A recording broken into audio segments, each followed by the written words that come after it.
तर्फे एक विनंती आहे की आमच्या साठी जे पहिलं राखी होती, ज्या ठिकाणी गाडी सुटत होती त्या ठिकाणीच आम्हाला जागा मिळत होती, पण आता नवीन असा विचार आलेला आहे की आमच्या बसमध्ये दिव्यांग जर कुठूनही चढला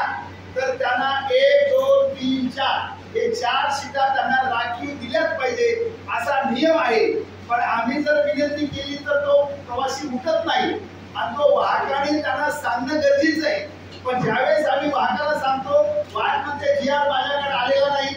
मला माहिती नाही, मी त्यांच्याशी भांडण करणार नाही, तुम्ही दोघं पाहून घ्या, असं जे उत्तर मिळते ते उत्तर